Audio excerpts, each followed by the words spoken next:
Привіт всім! Вирішив зібрати свій перший радіокерований літак. Але купувати готовий це не цікаво. Хотілося розібратися в кожній деталі.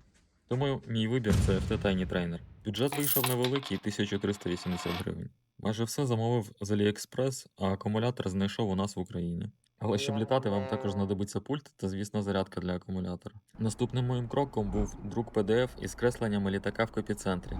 Але прайс виявився доволі високим. 36 гривен будет. Сколько? Тож я пішов малювати все прямо з монітора. Економія має бути економною.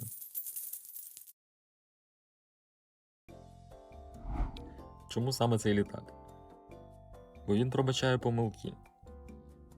Він сам вирівнюється в повітрі завдяки виподібній формі крила. До того ж він модульний.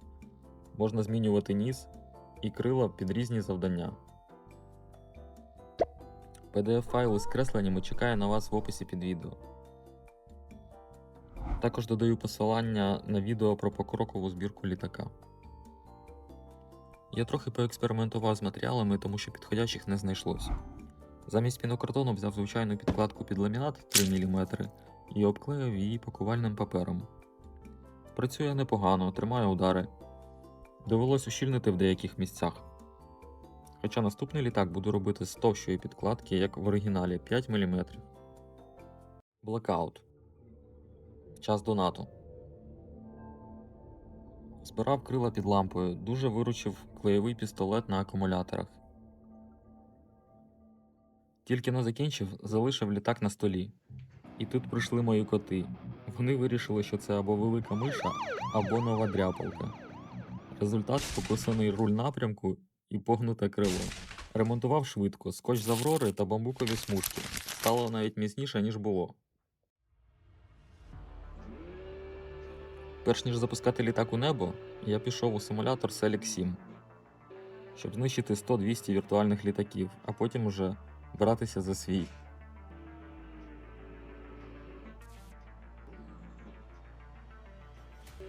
Цікавий факт про симулятор. Його розробив Майкл Селік, який займається аеродинамікою низьких швидкостей.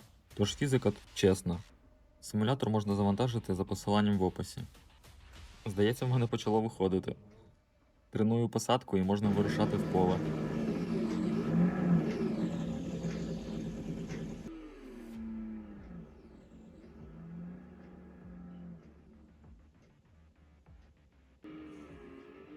На останній карті я вирішив сісти поміж гір на хребті. Ура, мені це вдалося. Тепер точно можна в дорогу.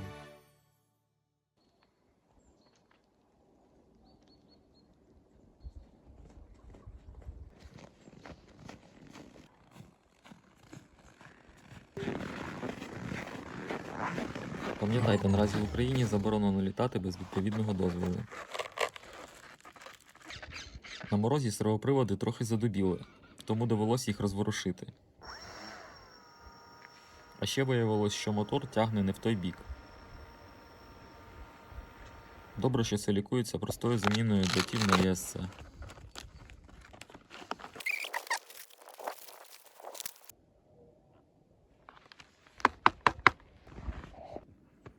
Фух, перший запуск.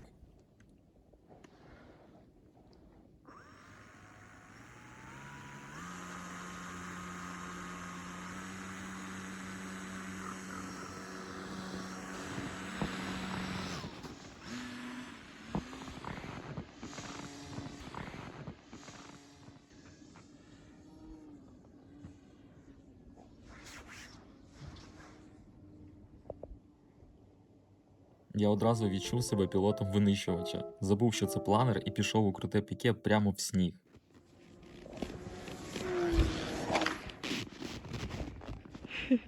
Дякую дівчині, що була не тільки оператором, а й навігатором, та допомогла знайти мій підсніжник.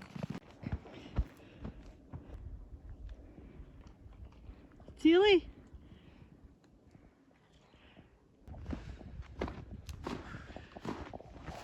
Проб. А так цілий.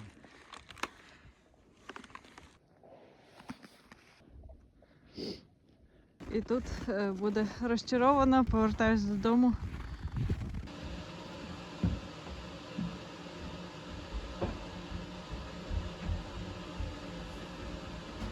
Осушивши літак біля котла, ми вирушаємо на другу спробу.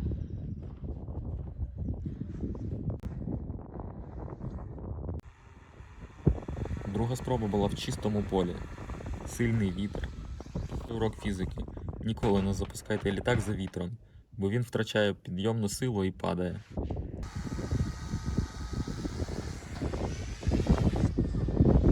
Ще одна спроба, і вона більш вдала.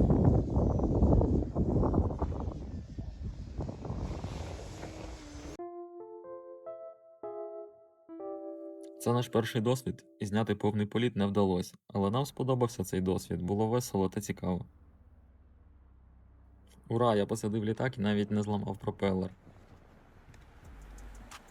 Ставте вподобайки і підписуйтесь, у наступній серії ви побачите встановлення FPV-камери на літак, експеримент з 2S2P акумулятором для дальніх польотів, встановлення бузера, щоб знати, де шукати літачок. Також зробимо так, щоб заряд акумулятора було видно на пульті через телеметрію ELRS для зручності польоту. Всім гарного дня, до побачення!